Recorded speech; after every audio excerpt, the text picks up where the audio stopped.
I'm Heather. Hi, I'm Stephanie, and we're realtors in the North Georgia area. If you've thought about purchasing a home or selling your home in the North Georgia area, be sure to check out our website at www.livinginnorthgeorgia.com, as well as our YouTube channel called Living in North Georgia with Heather and Stephanie.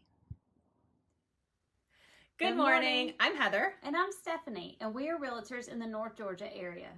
Have you ever wanted to purchase a home but had no idea where to start?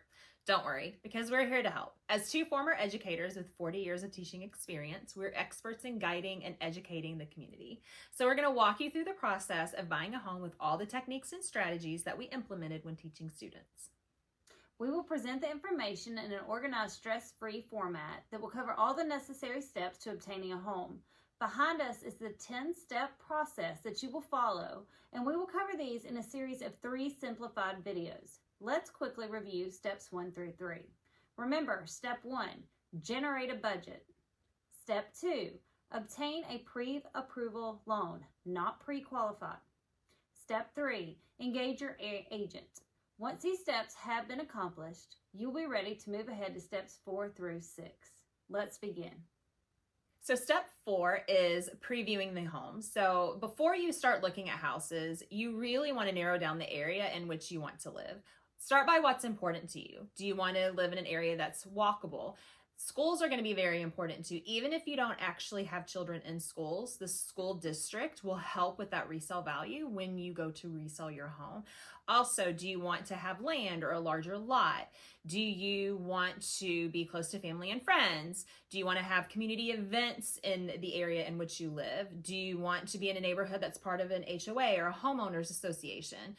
You also have to think about property taxes because those will vary depending on what county and if you live within city limits.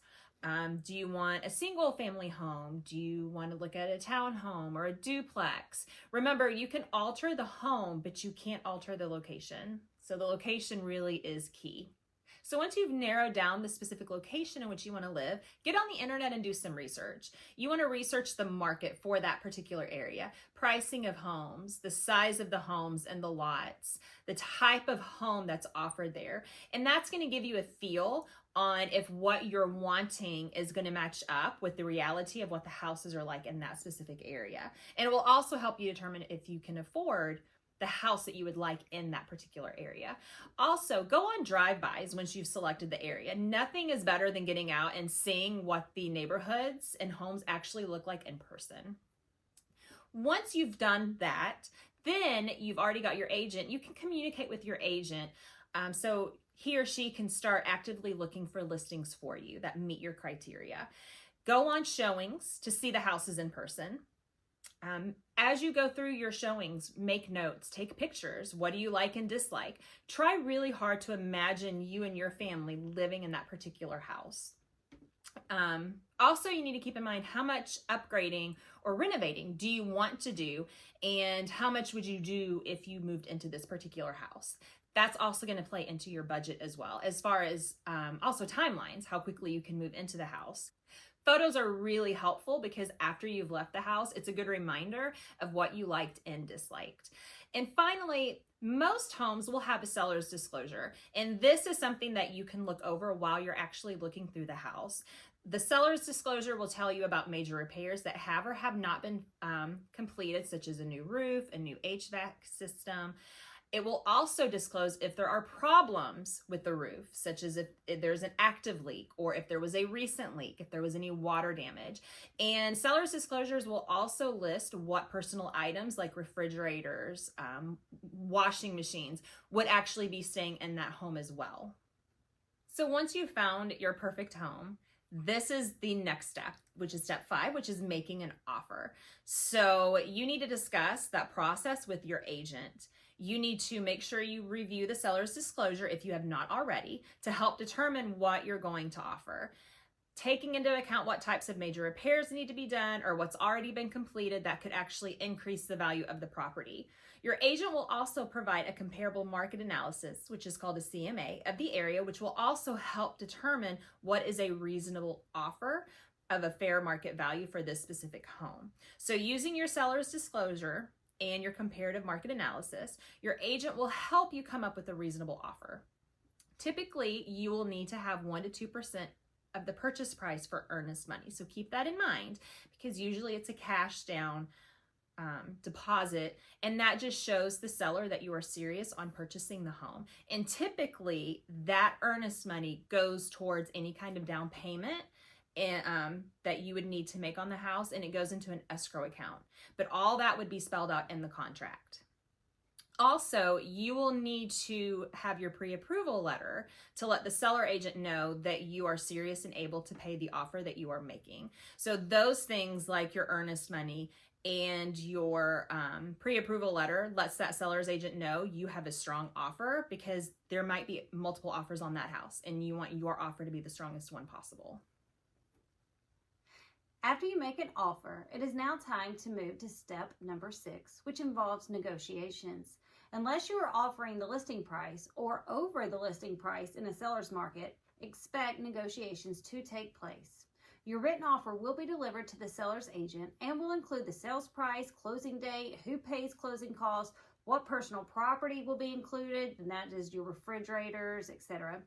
What attorneys will be used, where the closing will be held, typically it is at an attorney's office, any contingencies such as financing, inspections, appraisals, etc., due diligence, that's more important for the initial inspections, and other stipulations specific to your offer such as warranties, repairs to be made, etc.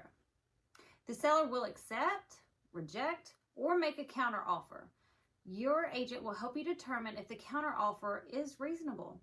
You can accept the counter offer, make a counter offer, or simply walk away. Once terms are agreed upon, sometimes another round of negotiations take place once the home inspection is completed. Some issues are easy for the seller to take care of, while others might require major repairs such as plumbing, roof leaks, mold, termite damage, water damage, etc. The seller may or may not agree to remedy the problems and may or may not agree to lower the sales price. The seller can choose to repair, give a credit, or decline the repair. If the seller declines to give credit or repair problems, you can withdraw your offer if you are still in due diligence. That's the key. Your agent will always negotiate in your best interest. Try to remove emotion from this step if possible. And just like in our video that went over steps 1 through 3, we're going to end this one with a quiz, because we are former teachers and that's what we do best. Question number 1. It's not important to preview homes in person. Browsing the internet is sufficient. 3 seconds. False, unless you just can't help it. Obviously, if you're moving cross country, you probably can't preview a lot of houses or drive through the neighborhoods. But if you are close enough, it is extremely important, because if you've been in this business long enough, you know that photographs can be very misleading. Very good, Heather. Question number 2. If the seller rejects your offer and makes a counter offer, you must accept the counter offer. True or false? 3 seconds. 3.